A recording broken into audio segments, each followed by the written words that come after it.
कहते हैं इतिहास के पन्नों पर कुछ ऐसे नाम लिखे होते हैं जिनकी चमक कभी फीकी नहीं पड़ती। राजा हरिश्चंद्र एक ऐसा नाम जो सत्य और धर्म का पर्याय बन चुका है। लेकिन सोचिए, क्या कोई इंसान सच के लिए अपना राजपाट, अपना सुख, अपना परिवार, यहां तक कि अपनी संतान तक खो सकता है? क्या एक राजा जिसने कभी झूठ बोलना सीखा ही नहीं, उस सत्य के बोझ तले इतना टूट सकता है कि उसे अपनी ही पत्नी से श्मशान शुल्क मांगना पड़े? और अगर सच इतना ही कठिन है तो क्या यह इंसान को तोड़ देता है या अमर बना देता है?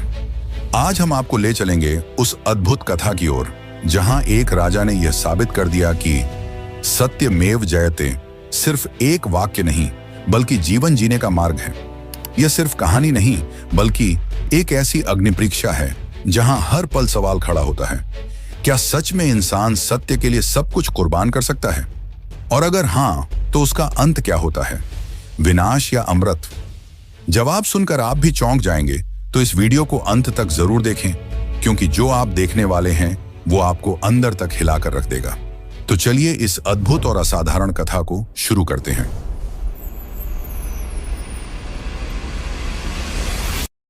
त्रेता युग में इक्ष्वाकु वंश के महान सम्राट राजा हरिश्चंद्र राज्य किया करते थे।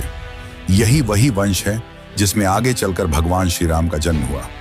हरिश्चंद्र का नाम उनके सत्य, धर्म और निष्ठा के कारण दूर दूर तक प्रसिद्ध था। वे न केवल परम सत्यनिष्ठ थे बल्कि धर्म के पालन में भी अद्वितीय थे। उनकी ख्याति इतनी फैली हुई थी कि देवता हों या दानव, सभी उनके गुणों की प्रशंसा करते थे। उनके राज्य में प्रजा सदैव सुखी और संतुष्ट रहती थी। न कभी दुर्भिक्ष पड़ता, न ही किसी की अकाल मृत्यु होती। जब भी कोई उनके गुणों की सराहना करता तो हरिश्चंद्र बड़े विनम्र भाव से कहते, यह सब मेरे गुरुदेव महर्षि वशिष्ठ की कृपा का परिणाम है। वे यह केवल औपचारिकता में नहीं कहते थे बल्कि वास्तव में गुरु चरणों में उनकी गहरी श्रद्धा थी। एक दिन इंद्र की सभा में महर्षि वशिष्ठ और विश्वामित्र सहित देव, दानव, गंधर्व और यक्ष सब एकत्र बैठे थे। चर्चा चल रही थी कि धरती पर सबसे बड़ा दानी, धर्मात्मा और सत्यवादी कौन है। महर्षि वशिष्ठ ने गर्व से कहा, ऐसा अद्वितीय शासक केवल मेरा शिष्य राजा हरिश्चंद्र ही है। हरिश्चंद्र जैसा सत्यप्रिय, दानी और प्रजावत्सल राजा न तो पहले कभी हुआ है और न आगे होगा। यह सुनते ही विश्वामित्र के मन में ईर्ष्या की ज्वाला भड़क उठी। उन्हें यह स्वीकार नहीं हुआ कि वशिष्ठ के शिष्य को सर्वोत्तम कहा जाए। उन्होंने क्रोधित होकर कहा, मैं जानता हूं हरिश्चंद्र को, मैं स्वयं उसकी परीक्षा लूंगा, तभी पता चलेगा कि वह वास्तव में कितना धर्मनिष्ठ और सत्यवादी है। वशिष्ठ ने जो कहा है उसकी सच्चाई दुनिया के सामने आ जाएगी। देवताओं को विश्वामित्र की बातों में अहंकार की गंध साफ महसूस हुई। वे सोचने लगे कि जब महर्षि ही ईर्ष्या और प्रतिस्पर्धा में उलझ सकते हैं तो सामान्य मनुष्य का क्या हाल होगा। देवराज इंद्र जानते थे कि वशिष्ठ और विश्वामित्र के बीच पहले से ही पुराना वैमनस्य है, इसलिए किसी एक का पक्ष लेना व्यर्थ है। महर्षि वशिष्ठ ने शांति और गंभीरता से उत्तर दिया, आप सही कह रहे हैं विश्वामित्र, परीक्षा ही किसी की असली शक्ति और योग्यता को साबित करती है। आप चाहें तो स्वयं राजा हरिश्चंद्र की परीक्षा लें, सत्य अपने आप प्रकट हो जाएगा। वशिष्ठ की यह बात सुनकर विश्वामित्र की सहन शक्ति जवाब दे गई। वे क्रोध में सभा से उठकर बाहर चले गए, राजा हरिश्चंद्र की परीक्षा लेने और सत्य की असली परख करने के दृढ़ संकल्प के साथ। एक दिन राजा हरिश्चंद्र शिकार के लिए वन में गए हुए थे। अचानक उनके कानों में एक दर्द भरी पुकार गूंज उठी, बचाइए राजन, मेरी रक्षा कीजिए। राजा ने तुरंत घोड़ा रोका और देखा कि सामने एक युवा तपस्विनी दोनों हाथ आकाश की ओर उठाकर रोते हुए रक्षा की गुहार कर रही है। चारों ओर नजर दौड़ाने पर राजा को कोई और दिखाई न दिया। वे आश्चर्यचकित होकर बोले, कौन है जो तुम्हें कष्ट पहुंचा रहा है? मेरे राज्य में इतना साहस किसका हुआ कि वह तुम्हारे वस्त्रों को अग्नि से जलाने की धृष्टता करे? बताओ वह कौन है, मैं अभी उसे अपने बाणों से समाप्त कर दूंगा। तपस्विनी ने रोते हुए उत्तर दिया, राजन, यहां से कुछ ही दूरी पर एक तपस्वी घोर तप कर रहा है। वह अपने तप्पल से मेरी सारी सिद्धियां छीन लेना चाहता है। उसी भय से मैं आपकी शरण में आई हूं। हरिश्चंद्र ने दृढ़ स्वर में कहा, तुम निश्चिंत होकर तप करो। जब तक मैं जीवित हूं मेरे राज्य में कोई अन्याय नहीं होगा। मैं अभी उस पाखंडी को देखता हूं। इतना कहकर वे तुरंत उस दिशा में बढ़ चले। राजा उस तपस्वी के समीप पहुंचे जो आंखें मूंद कर कठोर तप कर रहा था। उसका चेहरा दूसरी ओर था, इसलिए उसने राजा को आते हुए नहीं देखा। हरिश्चंद्र ने क्रोध में ललकारा, दुष्ट, तू अबला स्त्री की सिद्धियां हड़पना चाहता है? दूसरों को पीड़ा देकर की गई तपस्या का क्या मूल्य? तू अवश्य कोई पाखंडी तांत्रिक है, लेकिन जब तक मैं जीवित हूं तेरी यह काली साधना सफल नहीं होगी। उठ, मेरे सामने आ, वरना मेरे बाण तुझे भस्म कर देंगे। राजा की कड़कती वाणी का कोई असर न हुआ तो वे और निकट गए और फिर गरजे। तभी वह तपस्वी आंखें खोलकर खड़ा हुआ। उसका चेहरा क्रोध से लाल था। उसने कहा, राजन, तेरे अहंकार का दंड तुझे अभी मिलेगा। राजा स्तब्ध रह गए, क्योंकि सामने कोई और नहीं, स्वयं महर्षि विश्वामित्र खड़े थे। हरिश्चंद्र तुरंत धनुष बाण नीचे रखकर हाथ जोड़कर बैठ गए और विनम्र स्वर में बोले, भगवान, मुझसे भारी भूल हो गई। अज्ञानवश मैंने अपराध किया। राजधर्म ही है कि प्रजा की रक्षा की जाए, संकट में पड़े व्यक्ति को बचाया जाए। कृपया मुझे क्षमा करें और धर्म के अनुरूप दंड दें। विश्वामित्र राजा की विनम्रता देख शांत हो गए। कुछ क्षण मौन रहकर उन्होंने प्रश्न किया, राजन, बताओ, दान किसे देना चाहिए, रक्षा किसकी करनी चाहिए और युद्ध किससे करना चाहिए? हरिश्चंद्र दृढ़ स्वर में उत्तर दिए, भगवान, निर्धन और असहाय दान के पात्र होते हैं। भयभीत व्यक्ति की रक्षा करना राजा का धर्म है, और जो यज्ञ में विघ्न डाले उससे युद्ध करना क्षत्रिय का कर्तव्य है। विश्वामित्र मुस्कुराए और बोले, तुमने सत्य कहा है। स्त्री की रक्षा करना तुम्हारा अपराध नहीं था, परंतु अब बताओ, क्या तुम मुझे दान दे सकते हो? मैं यज्ञ करना चाहता हूं और मुझे दक्षिणा की आवश्यकता है।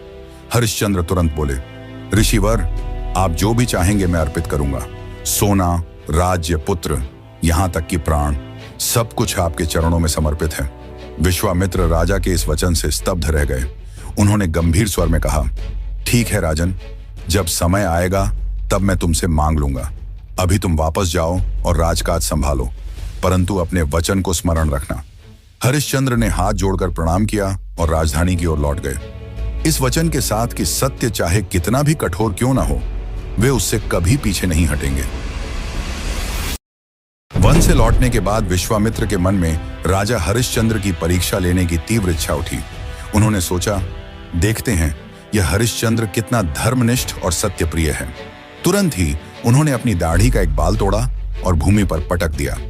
उसी क्षण वहां से एक भयानक और विकराल सूअर प्रकट हुआ, जिसकी गर्जना से वन कांप उठा। वह सूअर मानव भाषा में बोला, गुरुदेव, मुझे क्या आज्ञा है? विश्वामित्र ने आदेश दिया, जाओ, अयोध्या जाओ और राजा हरिश्चंद्र के राजकीय उपवन को उजाड़ दो। यदि राजा तुम्हें मारना चाहे तो उससे अपने प्राणों की भीख मांग लेना। सूअर ने प्रणाम किया और बिजली की गति से अयोध्या की ओर बढ़ गया। कुछ ही देर में सूअर ने राजकीय उपवन में प्रवेश कर दिया। वह पेड़ों को जड़ से उखाड़ने लगा, बेलों और फूलों को रौंदने लगा। सैनिकों ने उसे रोकने की भरपूर कोशिश की, बाण चलाए, भाले फेंके, पत्थर और डंडे तक उठाए, पर उस पर कोई असर नहीं हुआ। उल्टे उसकी भयावह गर्जना सुनकर सभी सिपाही भयभीत होकर भाग खड़े हुए। अंत में रक्षकों के नायक ने उपनायक से कहा, यह दैत्य समान सूअर हमारे नियंत्रण से बाहर है। राजा को इसकी सूचना तुरंत दी जानी चाहिए। उपनायक सहमत हुआ और तुरंत दरबार की ओर दौड़ा। राजा हरिश्चंद्र उस समय सभा में बैठे थे। उपनायक ने घबराते हुए फरियाद की, महाराज की जय हो, एक विकराल सूअर राजकीय उपवन में घुस आया है और सब कुछ तहस नहस कर रहा है। हमारे सारे प्रयास व्यर्थ हो चुके हैं, कोई भी उसकी शक्ति का सामना नहीं कर पा रहा। यह सुनते ही राजा आश्चर्यचकित हो उठे और बोले, ऐसा कैसा सूअर है जो सैनिकों को भयभीत कर दे? चलो हम स्वयं देखते हैं।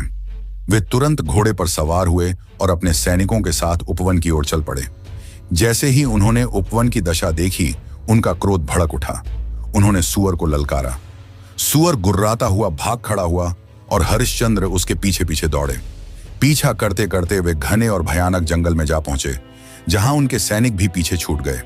अंततः राजा ने अकेले उस सूअर को घेर लिया और उस पर बाण चलाने ही वाले थे कि अचानक सूअर मनुष्य की भाषा में बोला, राजन, मैं एक जंगली पशु हूं, मुझ में बुद्धि और विवेक नहीं है।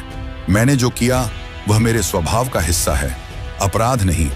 आप तो न्यायप्रिय राजा हैं, कृपया मेरे प्राणों को क्षमा कर दीजिए। राजा हरिश्चंद्र को उस पर दया आ गई। उन्होंने बाण नीचे रख दिया और बोले, ठीक है, जाओ, मैं तुम्हें दंडित नहीं करूंगा। कहते ही सूअर अचानक अंतर्धान हो गया। राजा आश्चर्यचकित रह गए और सोचने लगे, यह कैसी माया है? मनुष्य की भाषा बोलने वाला यह जीव आखिर कौन था? तभी वहां एक ब्राह्मण आया और बोला, राजन, आप कौन हैं और इस भयानक वन में अकेले क्या कर रहे हैं? हरिश्चंद्र ने उत्तर दिया, मैं अयोध्या का राजा हरिश्चंद्र हूं। एक सूअर का पीछा करते करते यहां आ गया और मार्ग भटक गया। ब्राह्मण ने मुस्कुराकर कहा, चिंता मत कीजिए राजन, मेरा आश्रम यहीं पास में है। आज मेरे पुत्र का विवाह है। आप पहले नदी में स्नान कर लीजिए और फिर मेरे आश्रम चलकर जलपान कीजिए। उसके बाद मैं स्वयं आपको इस वन से बाहर ले चलूंगा। राजा ने प्रसन्न होकर उसकी बात मान ली और नदी में स्नान किया, परंतु वे नहीं जानते थे कि वह मायावी नदी थी। उसमें स्नान करते ही वे ब्राह्मण के वश में हो गए। वास्तव में वह कोई साधारण ब्राह्मण नहीं, बल्कि ब्राह्मण रूप में विश्वामित्र ही थे। वे राजा को अपने आश्रम ले आए, जहां विवाह का आयोजन चल रहा था। वेदी पर वर वधू बैठे थे और विवाह की तैयारियां हो रही थीं। ब्राह्मण रूपधारी विश्वामित्र ने राजा से कहा, राजन, आपकी दानशीलता की ख्याति चारों ओर फैली हुई है। महर्षि वशिष्ठ तक ने देव सभा में आपकी उदारता की प्रशंसा की थी। आज इस विवाह के अवसर पर आप भी कुछ दान दें।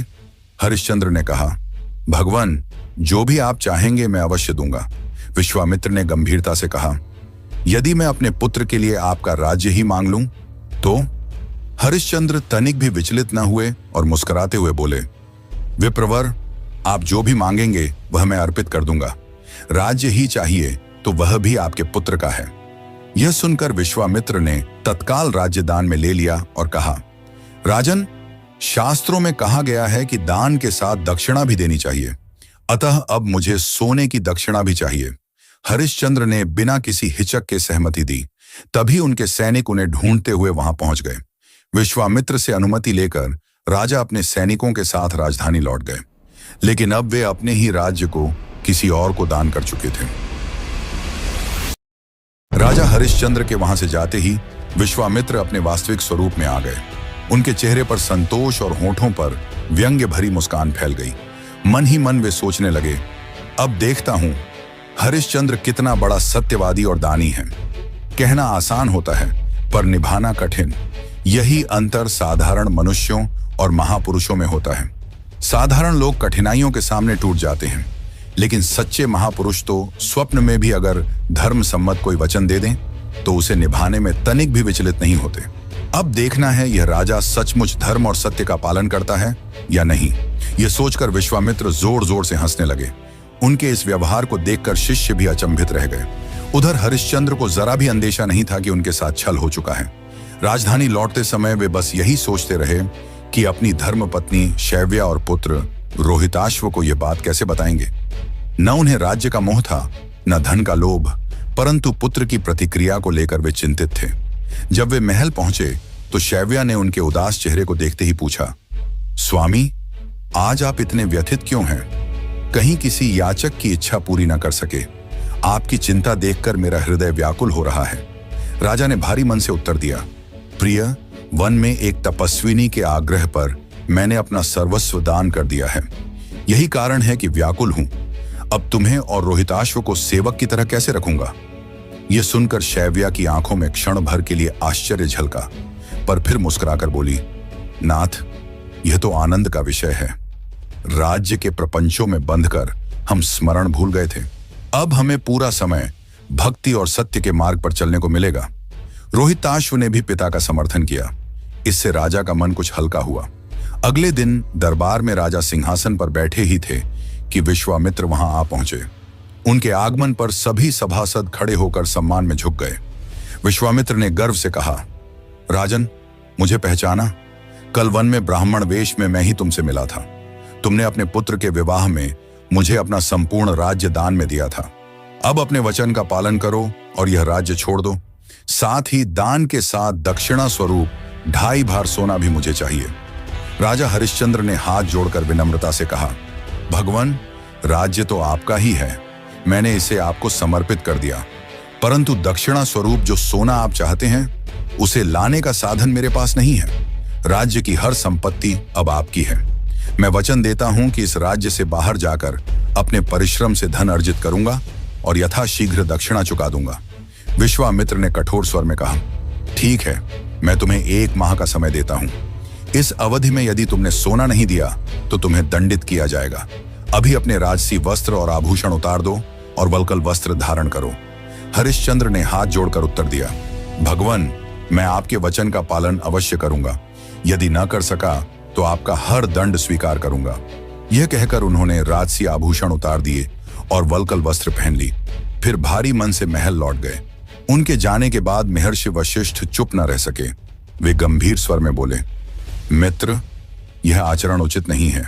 यदि तुम्हें किसी से शत्रुता है तो वह मुझसे करो। एक निर्दोष राजा को यूं सताना ऋषि परंपरा के विपरीत है। पर विश्वामित्र ने उपेक्षा से हंसते हुए उत्तर दिया, महर्षि, अभी तो यह आरंभ है। देखना, समय के साथ हरिश्चंद्र और उनके परिवार की क्या दशा होती है। वशिष्ठ ने शांति से कहा, अहंकार मनुष्य का सबसे बड़ा शत्रु है।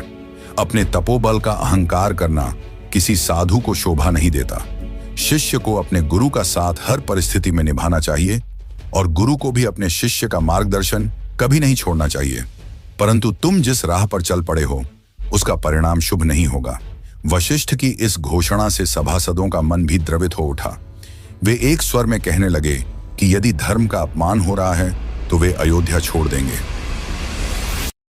राजा हरिश्चंद्र अपनी पत्नी शैव्या और पुत्र रोहिताश्व के साथ वल्कल वस्त्र धारण कर महल से बाहर निकल पड़े। राजमहल के बाहर उन्हें देख अयोध्यावासी व्याकुल हो उठे। महर्षि वशिष्ठ और नगरवासी सब ने मिलकर कहा, राजन, हम आपको अकेले कैसे जाने देंगे? हम सब आपके साथ चलेंगे। लेकिन हरिश्चंद्र ने गंभीर स्वर में उत्तर दिया, गुरुदेव, आप ही नगरवासियों को समझाइए। यदि सब मेरे साथ चलेंगे तो धर्म संकट और गहरा होगा। आपका और प्रजा का कष्ट बढ़ेगा। अब विश्वामित्र ही यहाँ के राजा हैं। उनकी आज्ञा का पालन करना सबका धर्म है। यह ईश्वर की परीक्षा है और मुझे विश्वास है कि मैं इसे पार करूंगा। किंतु जनता भावुक हो उठी और एक स्वर में पुकारने लगी, नहीं राजन, हम आपको अकेला नहीं छोड़ेंगे। हम छाया की तरह आपके पीछे पीछे चलेंगे। तभी विश्वामित्र अपने रथ पर अंगरक्षकों के साथ वहां आ पहुंचे। उन्होंने भीड़ के बीच राजा, रानी और उनके पुत्र को देखा और क्रोध से गरज उठे, हरिश्चंद्र, तू धर्म से भ्रष्ट हो गया है। दान देकर उसे वापस पाने की कोशिश करता है और प्रजा को उकसाता है। यह राजधर्म का अपमान है। उनकी कठोर वाणी सुनकर हरिश्चंद्र ने तुरंत अपनी पत्नी और पुत्र का हाथ थामा और भीड़ को चीरते हुए आगे बढ़ गए। आकाश से यह दृश्य देखकर स्वयं त्रिदेव, ब्रह्मा, विष्णु और महेश व्यथित हो उठे। भगवान शंकर के मुख से निकला, अविश्वसनीय है कि तपस्वी होकर भी विश्वामित्र इतनी कठोरता दिखा रहे हैं। यह राजा अब मेरी नगरी काशी में शरण पाएगा। देखते हैं कौन इसका क्या बिगाड़ता है।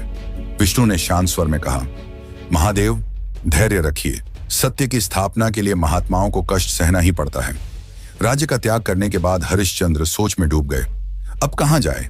तभी उन्हें स्मरण हुआ, काशी नगरी भगवान शंकर की राजधानी है। वहां दयामयी मां अन्नपूर्णा है। यदि कहीं शरण मिलेगी तो वही। यह विचार कर वे परिवार सहित काशी की ओर चल पड़े। कई दिनों की कठिन यात्रा के बाद वे वहां पहुंचे।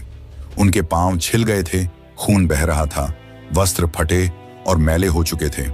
चेहरों पर भूख प्यास की थकान साफ झलक रही थी।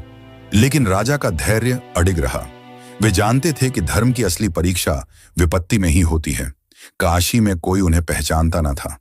वे गंगा के किनारे पहुंचे, जल पिया और थककर बैठ गए। तभी रोहिताश्व ने पास बैठे एक कुत्ते को रोटी खाते देखा और मासूम स्वर में बोला, मां, मुझे भी भूख लगी है। यह सुनते ही शैव्या का हृदय टूट गया।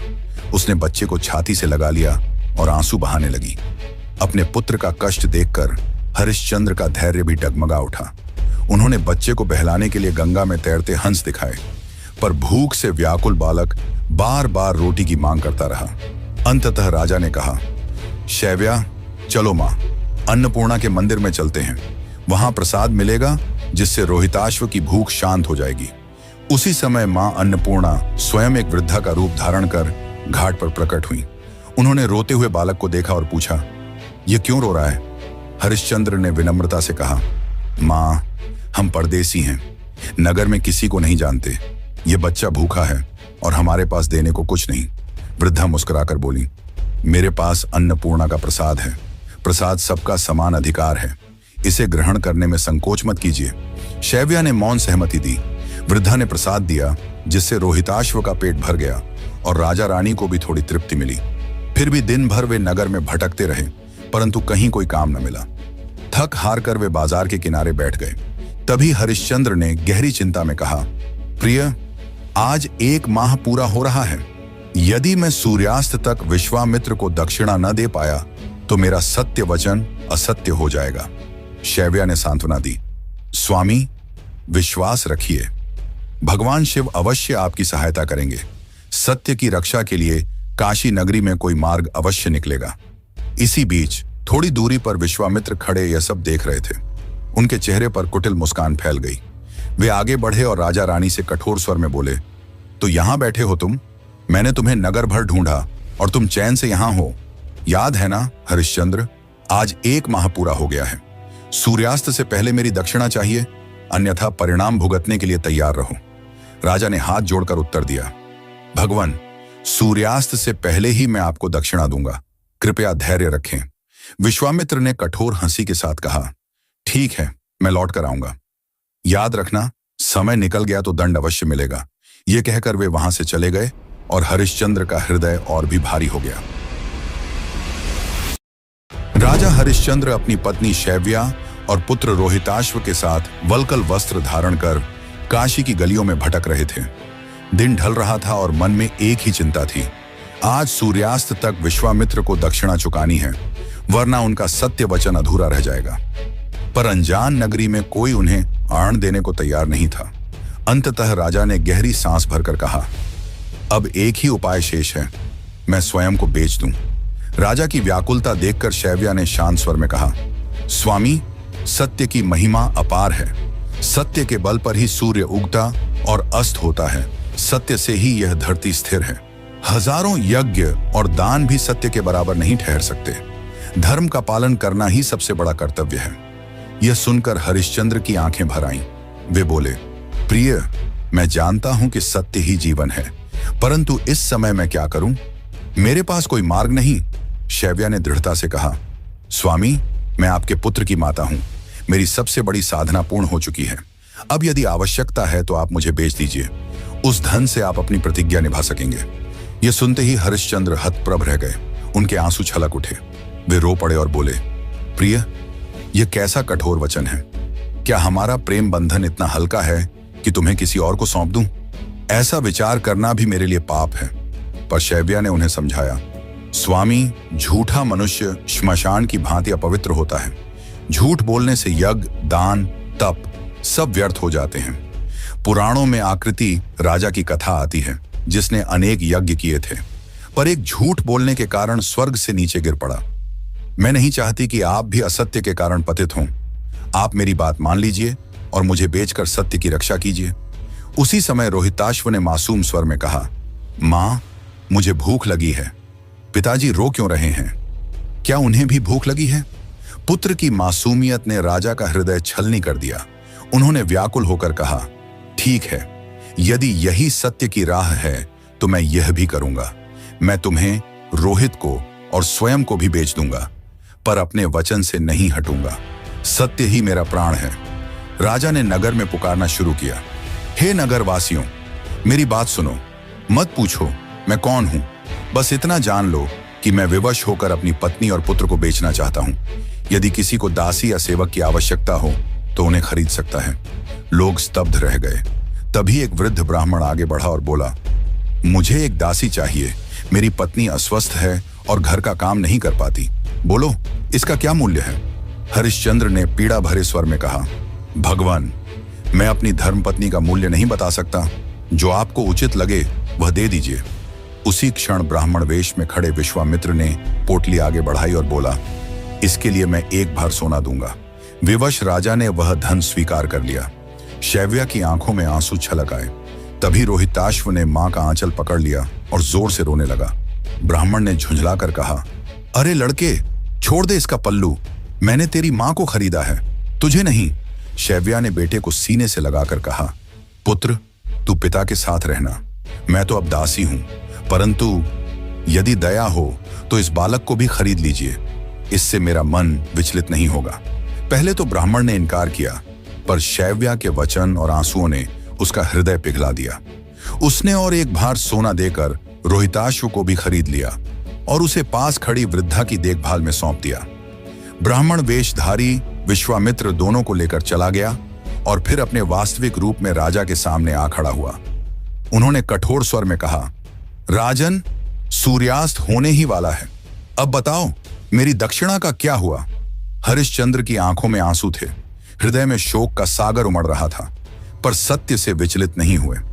उन्होंने पोटली आगे बढ़ाई और बोले, ऋषिवर, यह लीजिए, मैंने अपनी पत्नी और पुत्र को बेचकर यह धन प्राप्त किया है। मैं सूर्यवंशी हूं, अपने प्राण दे सकता हूं, पर वचन नहीं तोड़ सकता। विश्वामित्र ने धन की पोटली उठाई, पर तिरस्कार से कहा, यह धन बहुत कम है, इससे दक्षिणा पूरी नहीं होती, और धन लाओ वरना परिणाम भुगतो। यह कहकर वे क्रोध में चले गए। अब सूर्यास्त होने में थोड़ा ही समय शेष था। निराश होकर हरिश्चंद्र नगर में स्वयं को बेचने निकल पड़े, पर किसी ने उन्हें नहीं खरीदा। अंततः वे श्मशान पहुंचे। वहां धर्म ने चांडाल का रूप धरकर कहा, अरे कौन हो तुम, यहां क्यों आए हो? राजा ने हाथ जोड़कर उत्तर दिया, भाई, सूर्यास्त से पहले मुझे बेच लो, मैं तुम्हारी सेवा करूंगा। बदले में इतना धन दे दो कि मैं दक्षिणा चुका सकूं। चांडाल बोला, मैं प्रवीण नामक चांडाल हूं, मेरा काम मुर्दों का कफन लेना और उन्हें जलाना है। यदि तुम्हें चाहिए तो मैं एक भर सोना दे सकता हूं। हरिश्चंद्र ने तुरंत सहमति दी। चांडाल ने उन्हें अपना दास बना लिया और एक भर सोना दिया। उसी समय विश्वामित्र फिर क्रोध से वहां आ पहुंचे और बोले, हरिश्चंद्र, अब भी क्या तू मेरी दक्षिणा चुकाने में असफल है? हरिश्चंद्र हाथ जोड़कर बोले, भगवान, यह लीजिए, मैंने स्वयं को बेचकर यह धन प्राप्त किया है। मैं सूर्यवंशी हूं, अपने प्राण दे सकता हूं, पर वचन नहीं तोड़ूंगा। विश्वामित्र ने सोने की पोटली उठाई और व्यंग्य भरी मुस्कान के साथ वहां से चले गए। राजा हरिश्चंद्र अब चांडाल के दास बन चुके थे। वे दिन रात श्मशान घाट पर शवों का दाह संस्कार करवाते और नियम पूर्वक चांडाल का कर वसूल करते। जलती चिताओं के बीच वे हर दिन जीवन का अंतिम सत्य देखते। लोग रोते पीटते आते, अपने प्रियजनों को मुखाग्नि देकर लौट जाते।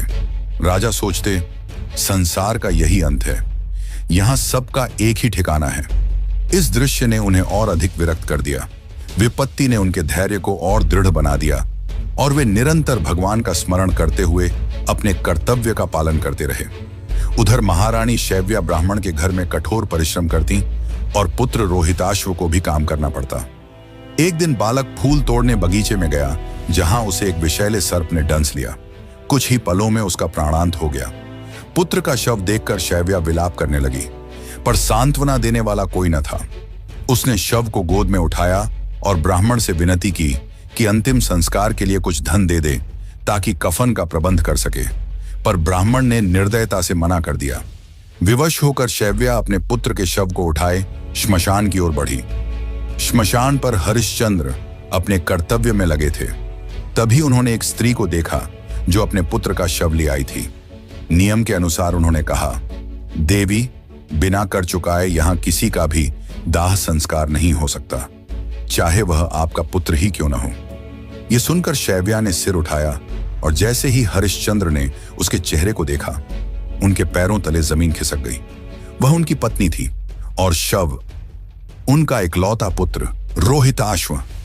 क्षण भर को राजा की आंखों से आंसू झरने लगे। उन्होंने छाती पर पत्थर रखकर कहा, देवी, मैं जानता हूं यह हमारा पुत्र है, पर मैं दास हूं। मेरे स्वामी का आदेश है कि बिना कर लिए किसी का दाह संस्कार न हो।